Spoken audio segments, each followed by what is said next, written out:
મારું નામ ચાવડા કાવ્યા વિશાલભાઈ, તાલુકો શાળા નંબર 2 ધોરણ 2 માં અભ્યાસ કરું છું. આજે હું તમને સરસ મજાની વાર્તા કહીશ. વાર્તા શાંતિથી સાંભળજો. વાર્તાનું નામ છે બહાદુર ચકલી. એક ચકલી હતી, તેને તો રાજાના મહેલમાં જવું હતું. તો એ ઉડતી ઉડતી જતી હતી રસ્તામાં. તો એને એક મોર મળ્યો. મોર તો એમ કે ચકી બેન ક્યાં જાઓ છો તમે?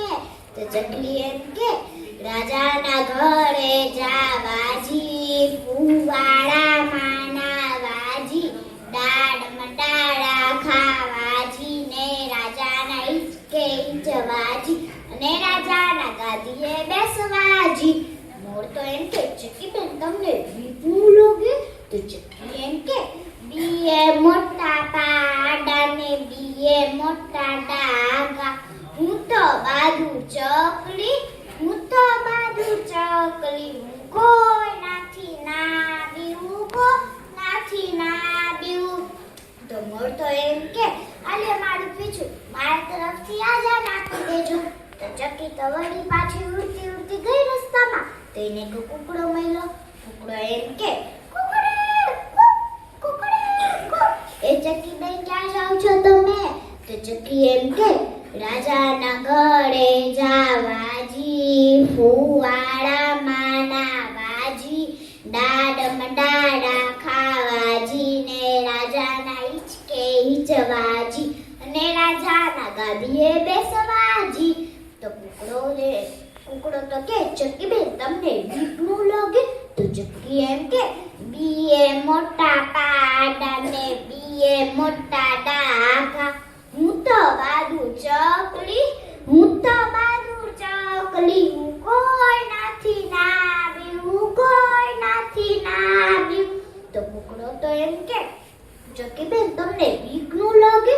તો ચકી એમ કે બીએ મોટા પાડા ને બીએ મોટા ડાઘા, હું તો બહાદુર ચકલી, હું તો બહાદુર ચકલી, હું કોઈ નાથી ના બીવું, કોઈ નાથી ના બીવું. તો કુકડો તો એમ કે આલ્યો માર પીછું મારા તરફથી રાજાને આપી દેજો. તો ચકી તો વળી પાછી ગઈ રસ્તામાં ઉડતી ઉડતી. તે એક પોપટ મેલો. પોપટ એમ કે મીઠું મીઠું, એ ચકી બેન ક્યાં જાઓ છો તમે?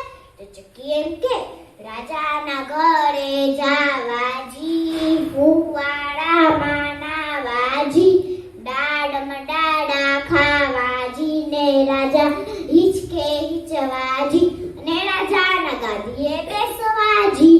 તો પોપટ તો એમ કે ચકી બેન તમને બીક નો લાગે?